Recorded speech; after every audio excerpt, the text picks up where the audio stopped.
Hi guys, welcome back to my channel. So in today's video I'm going to be discussing with you things to leave in 2025 makeup slash fashion trends.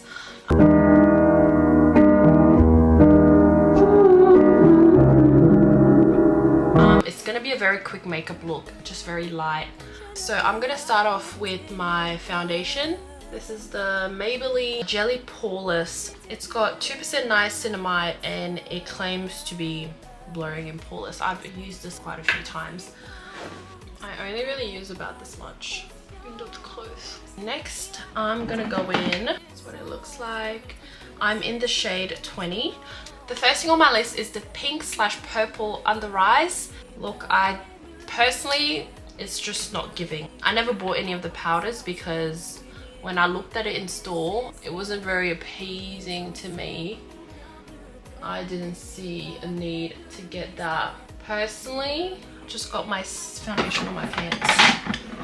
I personally don't think those type of trends really last a long time, just because they're like a viral moment, limited edition drop. I don't think next year anyone's going to be wearing pink slash purple under eyes. I see the virality in it, but I just don't think it looks good. I really don't think it looks nice on any skin tone. I thought it looked okay on my skin tone, but I don't think I'll be walking around with a pink slash purple under eye. It just looks kind of crazy. I feel like we're getting away from the glamorous, the classy glamorous makeup look to the clownish makeup. I just feel like we need to stop blurring the lines. I just want this to be a little bit more. Before I blend anywhere else, I always make sure to do my neck.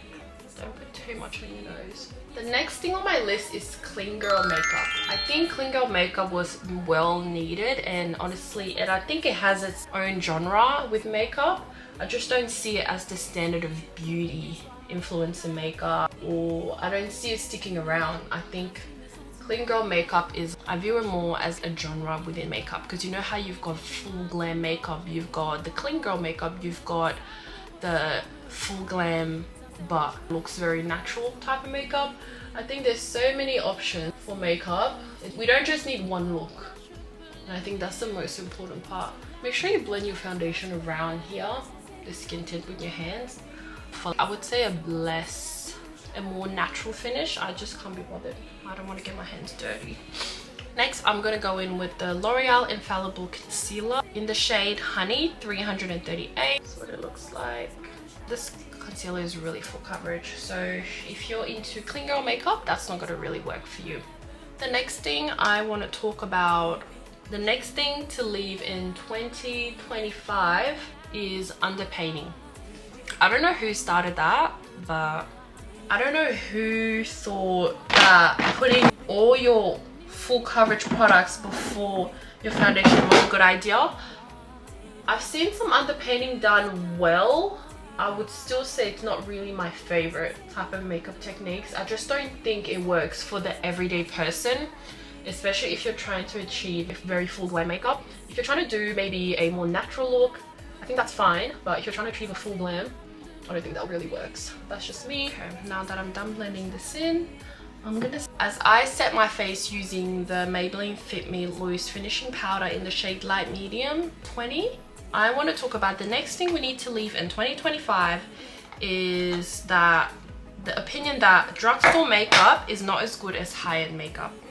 I feel really icky about this opinion because some people don't know that a lot of the high-end makeup brands are actually owned by a brand like L'Oreal. L'Oreal owns Maybelline. They own Maybelline, Garnier, and I believe that I'm gonna insert some of the high-end brands that they own. Obviously, high-end makeup is made for a different purpose than drugstore makeup. I understand that. So maybe it's made to last a little bit longer, but it doesn't change the quality of the makeup. This one is so much brighter. I'm just gonna even it out. And then I add whatever's left over around my mouth, around here, and that's it. It's literally, it's getting really late in the day, so I'm not really doing this makeup to go out specifically. I'm now gonna go in and use my Bare Minerals powder just to contour my face a little bit, just very lightly, not too much. I don't need too much. In the shade Deep 60 Neutral, this is what it looks like. So my next unpopular opinion is that we need to leave, oh no, not unpopular. The next thing that we need to leave in 2025 are kitten heels. If I see one more kitten heels, I'm gonna lose it. If you can't wear a full-size heel, I think it's best that you practice. Let me just say this in a really nice way. Don't get me wrong, I think kitten heels are fine for a certain maybe venue, party. There's events for kitten heels. For work, I can even get around that. But in like a full bodycon dress and you're wearing kitten heels, I just don't think it goes, I don't think it looks really good. I've only really liked using this bottom shade. It's my favorite. The next thing that we need to leave in 2025 are see-through dresses or see-through clothing being worn in very public settings during the day or even during the night. I'm gonna insert some photos so you guys can see what I mean when I say see-through, because it's actually getting out of hand. If you go to Woolies or you go to Kmart and you just see someone wearing a bust down see-through dress or literally see their entire body, and in a modern age, I do believe there needs to be a fine line between what is fashion and liberation and what is actually just vulgar. So that's what I really want to preach out there. Next thing that we need to leave are labubus, and I have no other thing to say about that. Leave those demonic looking labubus in 2025. Next thing that we need to leave in 2025 are village shoes being worn for work. There's some fashion trends that I just can't get around, and I think village shoes is fashion. One of them. The next thing we need to leave in 2025 are parachutes or bubble dresses and skirts. Literally all of your ass is out. Why are you wearing this? Fashion aside, I just don't think I've seen anyone in person or online look good with them. Those are the dresses that we used to wear back in primary school when we were kids, so I don't understand why grown women are wearing them. It's so strange to me. Next thing on my list of things that we need to leave in 2025 is the obsession we have with luxury or rich people online.